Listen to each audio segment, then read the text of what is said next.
Olá, meu querido desbravador, seja muito bem-vindo a mais um vídeo desse canal. Antes de explicar do que se trata a nossa aula de hoje, peço a você, com aquele mesmo carinho de sempre, que se inscreva no canal e ative as notificações.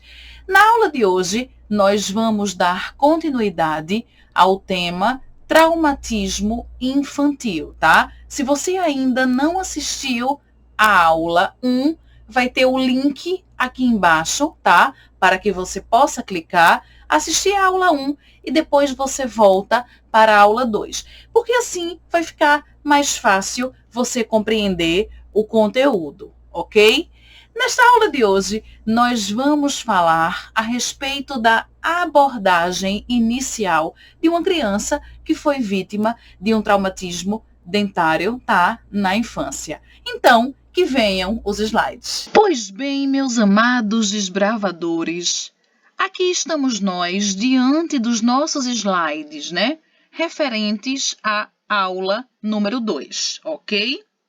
Vê bem, qual é o roteiro para esta aula? Opa, passei aqui sem querer, queria a ponteirinha do laser e acabei passando. Mas voltando aqui ao nosso foco, o roteiro da aula 2, ele gira em torno da abordagem inicial, ou seja, enquanto o cirurgião dentista, ao receber uma criança vítima de um traumatismo infantil, é de suma importância realizar uma abordagem inicial no atendimento desta criança. E o interessante, e que você necessita entender isso muito bem, é que esta abordagem inicial, ela compreende duas etapas. A primeira etapa é a chamada avaliação neurológica e a segunda etapa é o chamado exame subjetivo. Tanto a avaliação neurológica quanto o exame subjetivo, né, possuem suas nuances, seus detalhes, e cada uma dessas partes da abordagem inicial tem também o seu grande objetivo. Então, seguindo a ordem, vamos para a avaliação neurológica, tá?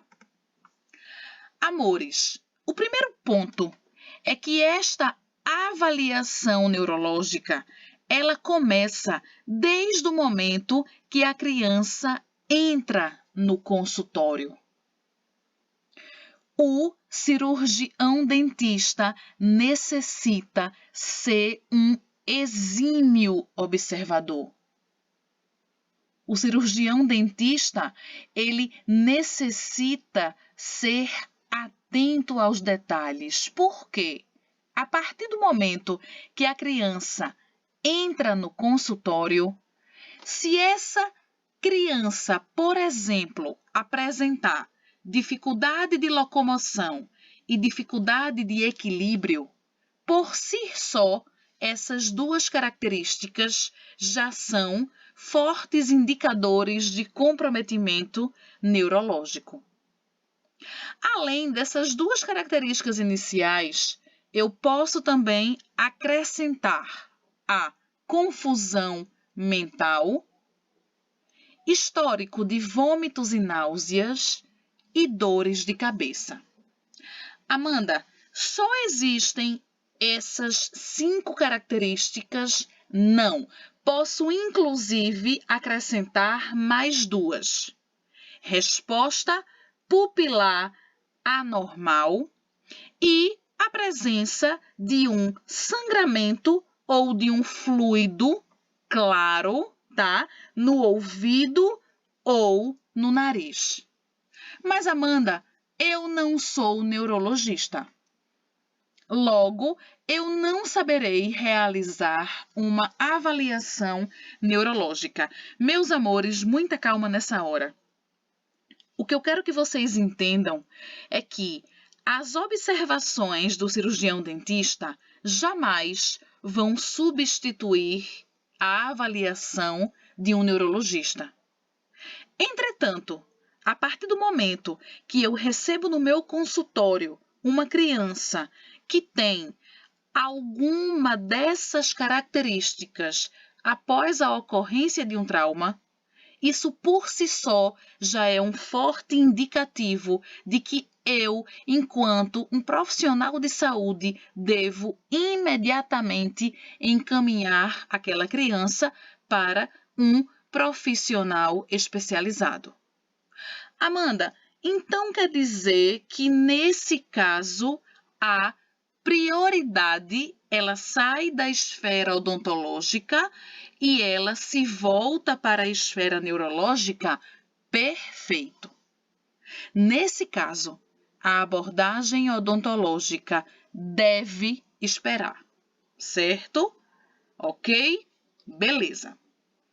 Logo após, chegamos no exame subjetivo.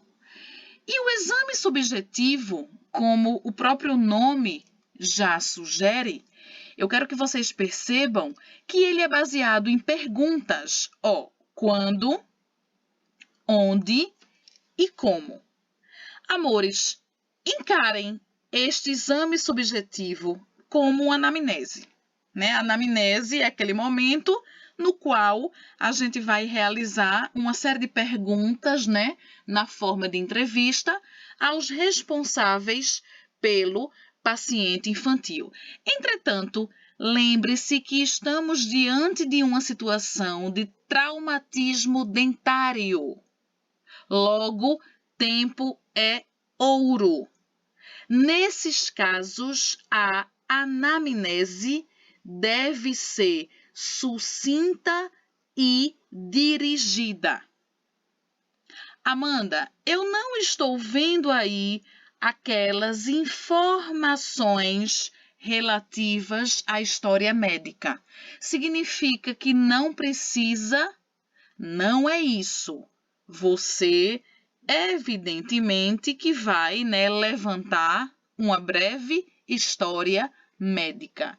Entretanto, como eu estou focando aqui mais na parte odontológica, eu destaquei quando, onde e como. Cada uma dessas perguntas tem um objetivo muito importante. Um exemplo, quando? O quando é muito valioso porque ele vai te dar uma ideia do intervalo de tempo que passou desde o momento que a criança sofreu o acidente até o momento que ela chegou nas tuas mãos. E a gente sabe que, em termos de traumatismo infantil, o tempo decorrido influencia no prognóstico. Por isso que o quando é importante. Uma outra pergunta muito importante é o onde. O onde, meus amores, ele diz respeito ao local no qual a criança sofreu o acidente que resultou no traumatismo dentário. Amanda, mas qual é a importância do onde?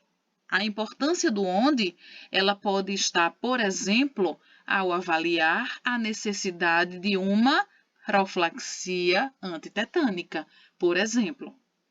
E por último, nós temos o como. O como diz respeito à natureza do acidente, né? Como ocorreu? Como aconteceu? E automaticamente esse como, ele é tão importante quanto as duas outras perguntas, e aí eu gosto sempre de citar, né, com os meus alunos de graduação, que eu dei aula até hoje, e cito aqui para vocês, que também são meus alunos, que muitas vezes é com uma pergunta simples, como que eu descubro, por exemplo, que aquela criança pode ter sido vítima de uma violência, né? De um maltrato infantil, tá? Só para deixar esse alerta aí com vocês.